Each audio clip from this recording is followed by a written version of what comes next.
Hello everyone, I'm back again. This is the second part of the part 2 of a live stream. That's not a live stream, looking at more Star Wars vintage toys and assorted vehicles that I've had since my childhood. So this is the second part of that major 65-minute video that I couldn't get uploaded, I think, due to the size of the file. So I split it into two sections. So this is the second half. The link to the first half will also be in the description below. So enjoy. Okay, so just pack those ones away from the first box, and we've got the second box here. Now, it does say on it some things, but I'm not going to read that out this time. I'll leave it as a bit of a surprise. Ooh. Already I can see some stuff. So what we've got here is a couple of Star Wars mini rigs. As you can see that's missing something on the front. And its dome. Now these were little mini vehicles, and these were designed, I think, purely by Palitoy. They weren't a Kenner thing. They were something that Palitoy wanted to put out because they recognised that obviously, you know, there were some families in Britain, in Europe, where obviously they made and distributed the Star Wars toys that, you know, couldn't afford the bigger vehicles, couldn't afford the likes of the Millennium Falcon, the AT-AT, you know, and that kind of thing. Not even the X-Wing or the TIE fighters.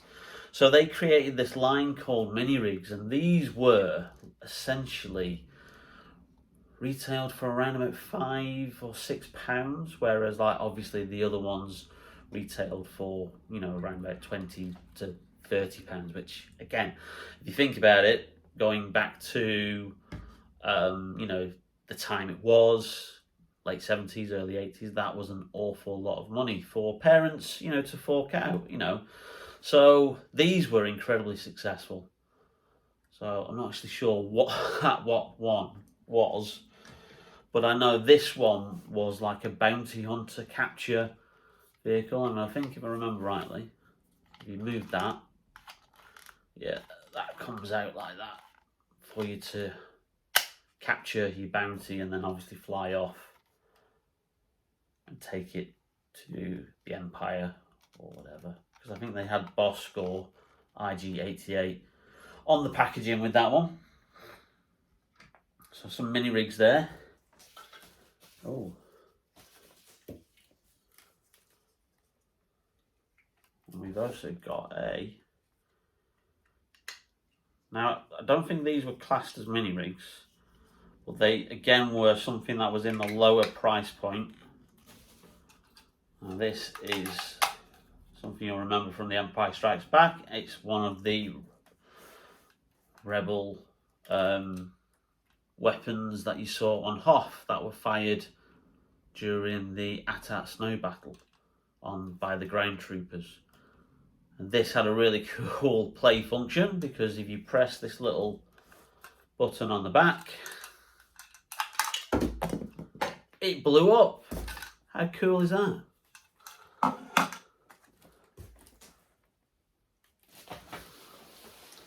Okay, so the first major vehicle that we've got in here,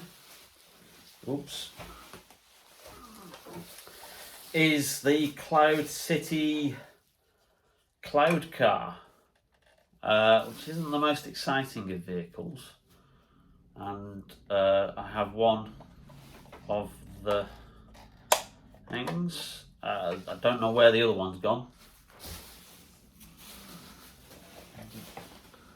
Don't think it's in there. I think I may have lost it over time.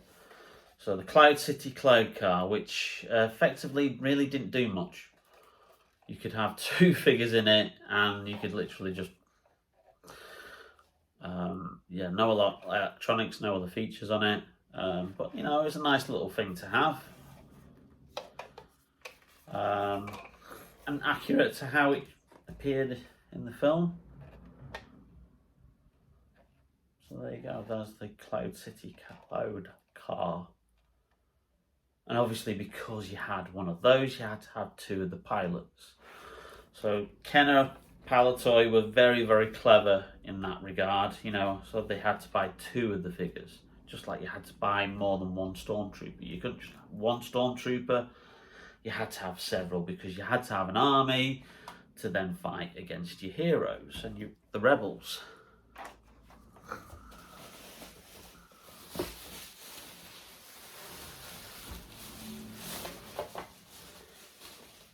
Now, if you remember in the last of these videos, I did show the instruction booklet for Darth Vader's TIE Fighter. And here we have the actual thing itself. Just needs a little bit of assistance putting together.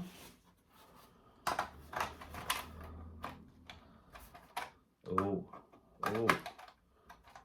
Oh, we might have a bit of a dodgy wing there. Well, there you go. Darth Vader's TIE Fighter. And that was cool. So, now if you notice, these were stickers originally. So you put these big stickers on for the panels. But when they re-released this in the mid-90s, when they brought Star Wars toys back, they didn't have stickers. They actually moulded the wings more accurately, but essentially it's the same compartment and it's the same toy, and the reason why that is because Hasbro, when they bought out Kenner in the early 1990s, I think, and then when they decided to bring back the Star Wars toys and relaunch it under the Power of the Force brand in 1995, they obviously retooled all the figures to make them a bit more accurate, and obviously the first couple of waves were like really muscly, because muscly superhero wrestling style figures were in, and they thought that's how they needed to go. But with all the vehicles, they had the original molds, not at Kenner headquarters or at the Kenner factories in like Hong Kong or China, but actually in Leicester, the old Palitoy factory.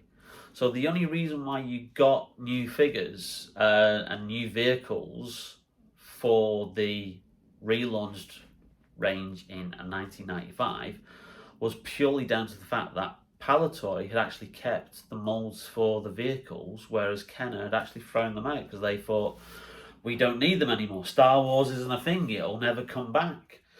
Yeah, so that's why you got, you know, TIE Fighters, the X-Wing, the Millennium Falcon, the AT-AT, they were all put together from the original Palitoy molds that they had when they were producing the figures for the UK. And I learned that from a YouTube channel called Spectre Creative, and it's run by a guy who used to work for Mattel, but he's also a big toy collector, so he's got an insight into the industry, and his videos are really, really interesting if you want to like give him a search and check him out. Spectre Creative.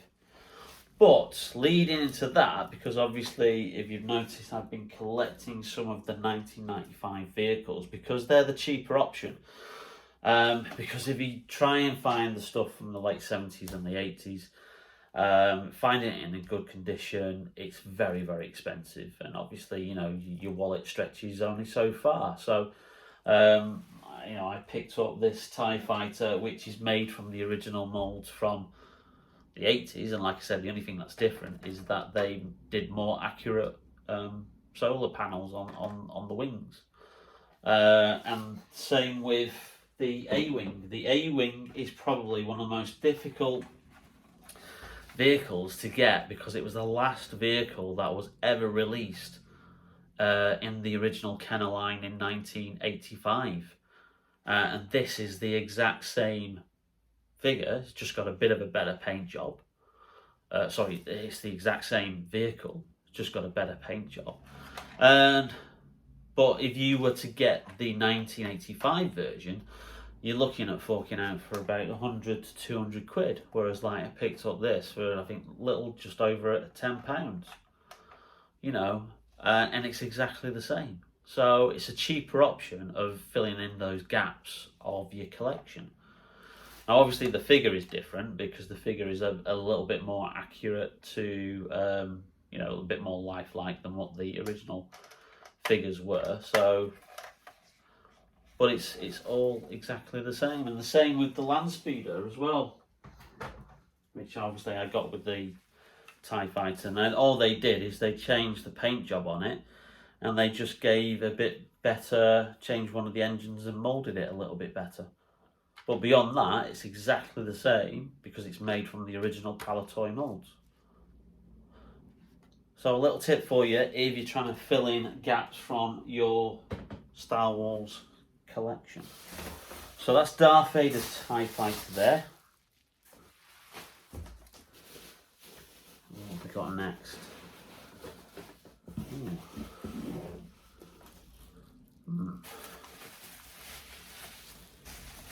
Oh. Haha. Again, this is another one that was re-released in the 1990s with the original molds, and as you can see, it is the AT-ST, or the Skatewalker, or the Chicken Walker, as people like to call it. Now, obviously, these legs are a little bit bandy because what I did is to pack it, I've folded it over. So all you need to do is put that back on there and do the same on that side. And then you release that function there. And then it has the walking function, which is absolutely brilliant. I loved that function as a kid. And then you just click it back into place if you want it standing instead of like that. I love that. That was brilliant. The Skatewalker.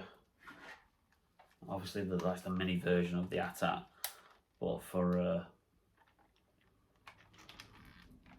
obviously there's a compartment there for the figure to go in. Now, obviously, only one figure, even though the Skatewalker takes two in the films, but I think later on Hasbro did do a more accurate version in the 2000s for the vintage collection line, but obviously those are a bit, you know,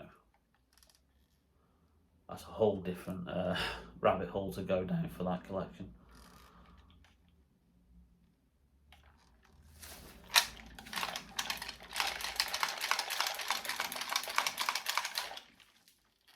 The Skatewalker, love that, brilliant. I'll just put that there. And one more thing in here. Yeah, and I can tell by the shape of it what this one is. Lots of, oops. Boba Fett's Slave One. There we go.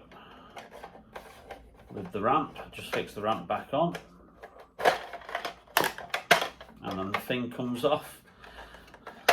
There we go. And it came with, obviously, its own little Han Solo in carbonate, kind of like mini figure for you to have. Oh!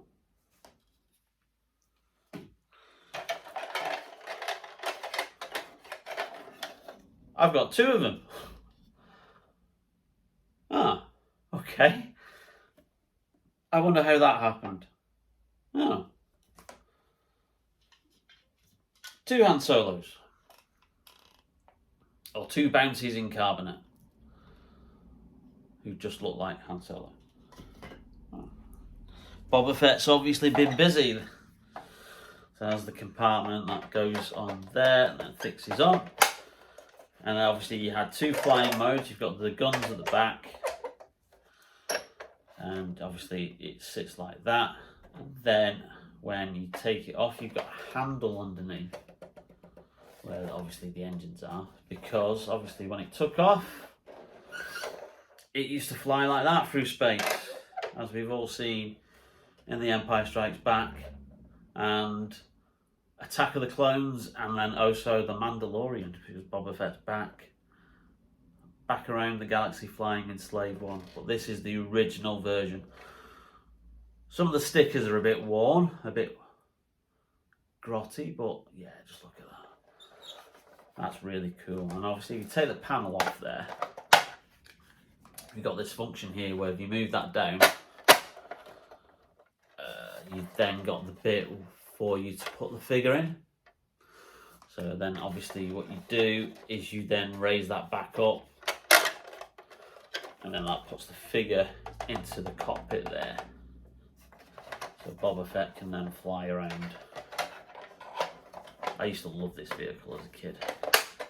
I think this and the Falcon were probably my favourites. But then also the X-Wing as well.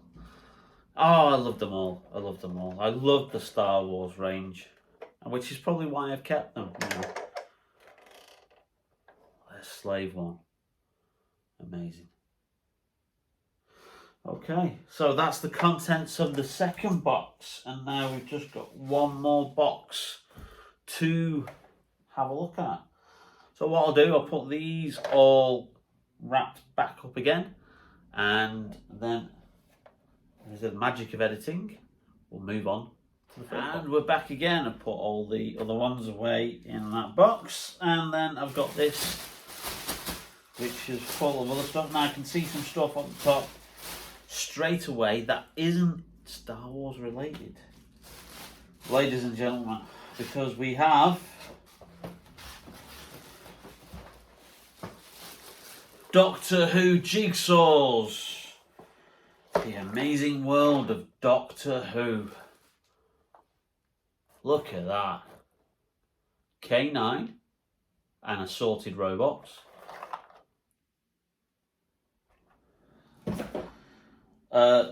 Obviously, oh dear, I don't know what's happened here. The Daleks. You can just about make out the Emperor Dalek and a Dalek saucer on that one. But unfortunately, I think something's got to happen to that in with the impact away. And the enemies of Doctor Who, the Zygons emerging from their crippled spaceship underneath Loch Ness. Now, I think purely the reason why the Zygons were always my favourite of the Doctor Who monsters was purely down to that iconic image on this jigsaw. Look at that, guys. Not too shabby shape. And 69 pence from, that's an Asda sticker, that. I remember that being an Asda sticker. So, there you go. Authorised edition, as seen on BBC TV. Cool. So, some jigsaws, Doctor Who jigsaws there. We've got some more jigsaws. Wow. I wonder if these have all got the pieces. That's something to do on a rainy afternoon. So, we've got Star Wars. 150 piece puzzle, R2D2 and C3PO. Aha, we've got the entering the city scene from the first film. There's Luke and Ben on the land speeder surrounded by stormtroopers. Move along, move along. And, oh dear, somebody's gone a bit happy with the biro on the front of this. Inside the Millennium Falcon. Yeah, that's probably me as a kid drawing over something for some silly reason. Wow. House of Games, Waddingtons. Some old jigsaws there. Right, we've got something in polystyrene here now. I wonder what this is. Oh. Oh, wow.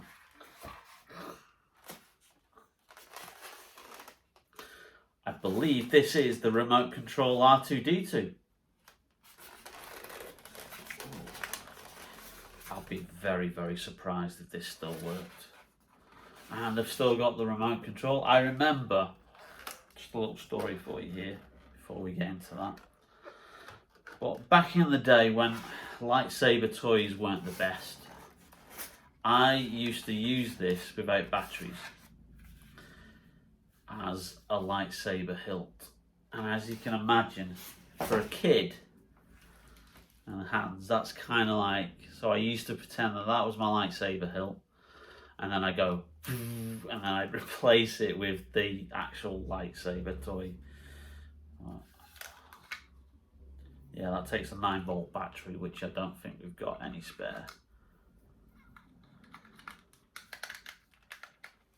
But yeah, that's what I used to do. When we all used to play Star Wars and stuff, and I used to have a Stormtrooper rifle and a Han Solo pistol as well. And I don't know where they got to. So we've got R2-D2 here. And what batteries does this guy take? More 9-volt batteries. 2 of them. Oh, and 2 C batteries as well. No, 1 9-volt battery and a 2 C batteries, and that looks a little bit rusty in there. So I'll be surprised if that works. I really will. But that's another video for another day. Well, yeah, because that used to go along like on the ground, and again the head used to bring round, and I think that used to light up as well.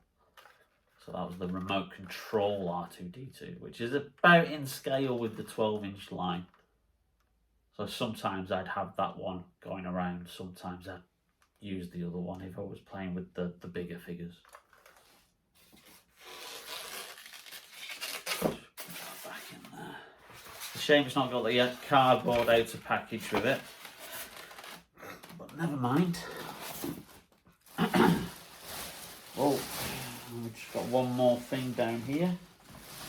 Now this says Big Track Transport Accessory. Now I know this hasn't got the Big Track Transport Accessory thing in here, because I did have Big Track as a kid, and I've got the re-released version that they did a couple of years back.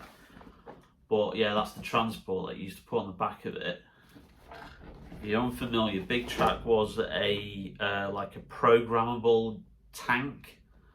I had a keyboard on the back of it, and you used to like punch in directions, and it would travel around distances around your living room.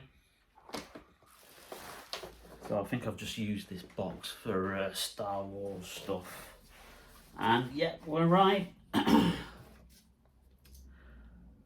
we've got the Tauntaun here with the open belly function. I used to have like Luke hanging out of that. There's the Tauntaun. Ah! Ha ha ha ha! Accessories! Just put the Tauntaun down there. That's where they are.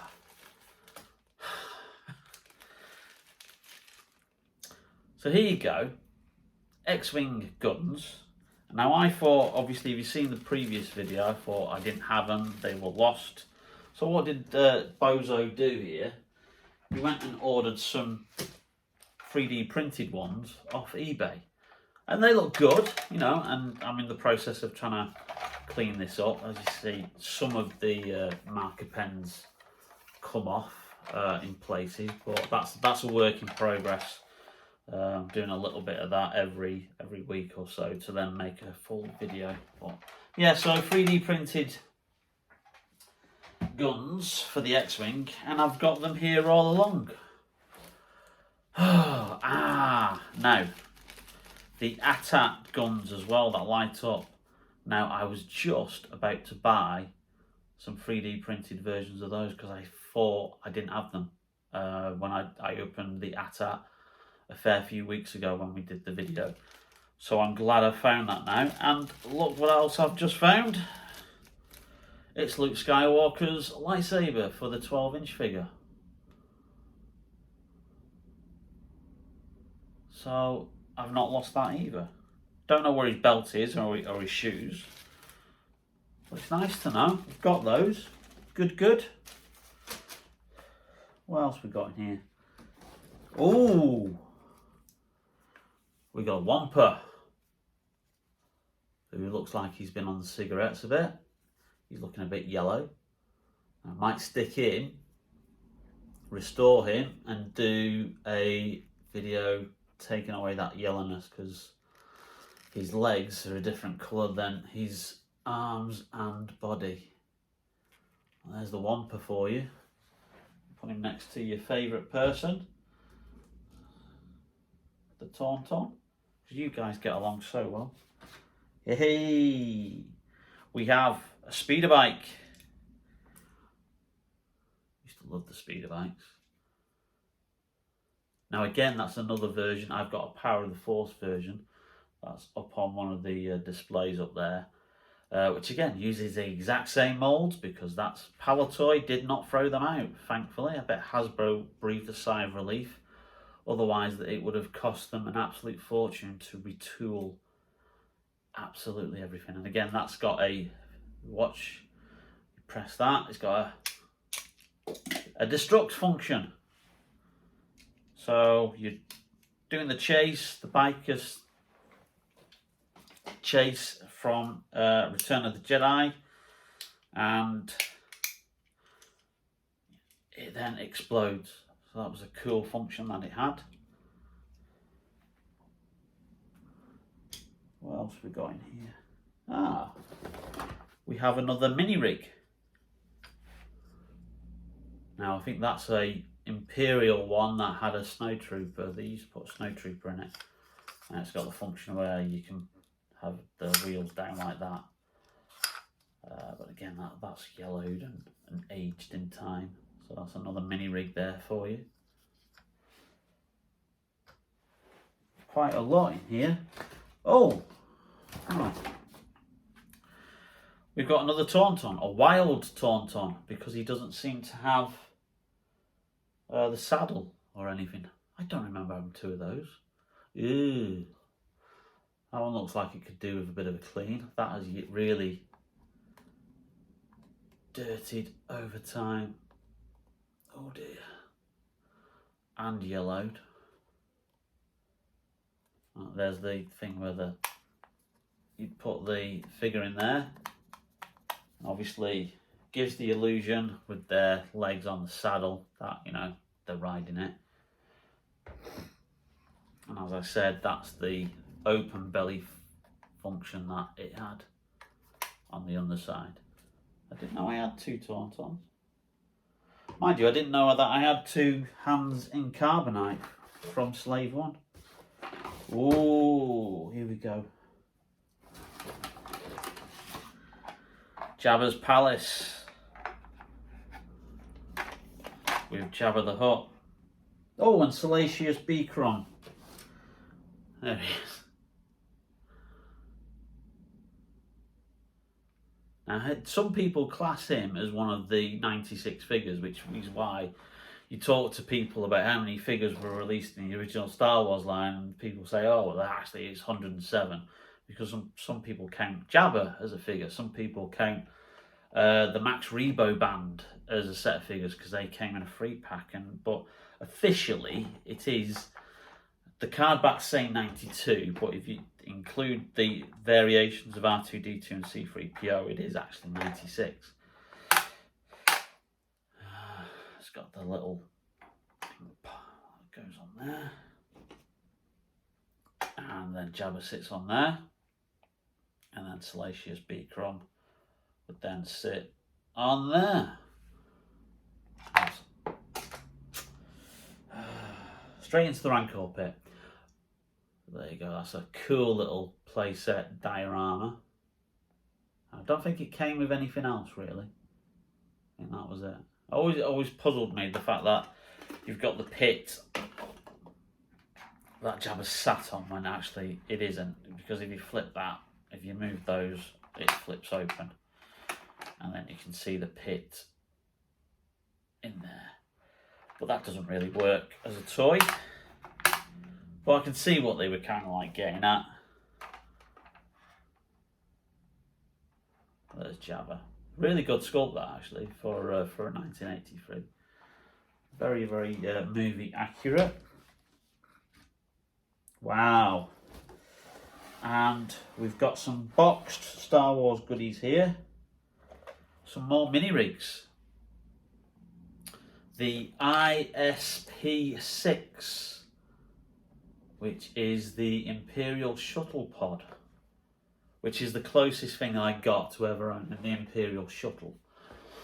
It's got a price tag on here, £4.39. So that's what I meant when I said earlier these were like at a cheaper price point for, you know, those kind of kids or families who couldn't think. I've got speeder bike instructions there. Oh, just bizarre.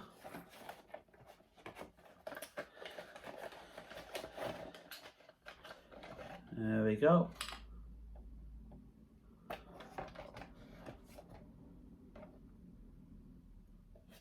Just put that down there. And it has got the instructions in with it there.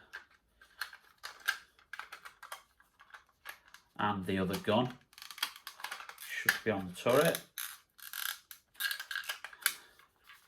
So this is like a mini Imperial shuttle. And then you press, what did I just press then? I don't know, I did something. Oh, there you go. So there you go. It was designed based on the actual full-size Imperial shuttle, but just enough room for one figure. So that was cool. I have got the other gun and the other guns in the box there, along with the instructions as well. Cool. We have another mini rig here, boxed. Oh. And it's just fallen out. The AST-5, the Armoured Sentinel Transport. Oh, and there you go. It's got the, again, £4.39 from JMB Baxter. I think that was the newsagents down the road from where I lived as a kid. And then you've got on there, see all the other various like mini rigs that you can get. So there's some of the ones that we saw earlier with their names. So you've got the MTV7, the Cap2, the Int4, the MCL3, which I don't think I've got. Let's just have a look at that one itself. So you've got it there. There's the compartment for the figure. I used to really like this one. I thought this one was cool. And obviously it's based on nothing that ever appeared in the films itself. This was Palitoy's own design, or Kenner's own design. I think Kenner jumped on the mini rig bandwagon when they saw how successful they were when Palitoy had designed them. So it was like a little mini spaceship there that you had. And obviously when it used to land, you used to like stand it up like that. And then you can move the guns again. But yeah, that one was a big favourite. I used to really like that one. Put that one back in there. Oh, and then we've got some boxed tripod laser cannon. Oh, there we go. So this is one of the action figure accessories that they used to do in Ryan. And there's, showing you on the back, the radar laser cannon that we had in. Just have a look in. Oh, and we've got another one. We've got another radar laser cannon. in here, along with instructions for the radar laser cannon. Oh wow. And the tripod laser cannon itself. Just bear with me. Let's put that on there.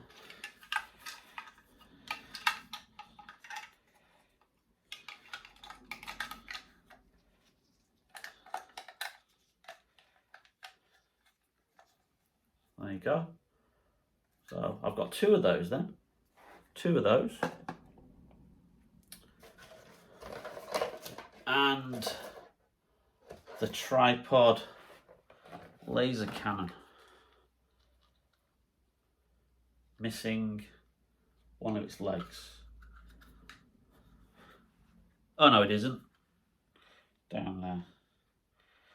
And that kind of fits in there, and then you'd have the figure shooting the cannon there. Now it's from that really big scene where the Millennium Falcon's escaping from Hoth. Darth Vader and the snowtroopers come in and they bring out the big laser cannon, they put it down and they fire it at the Falcon, and then that little minigun comes out of the Falcon and Han Solo says, you know, this ship's got a lot of surprises in it yet, sweetheart. But yeah, that's the cannon there. Cool. Brilliant. Again, no land speeder and no Hoth playset, which I definitely had when I was a kid. I don't know where they've got to. Oh, there you go. Instructions for the radar laser cannon toy. But obviously not the box. And then instructions for the speeder bike. Speeder bike vehicle you've got there.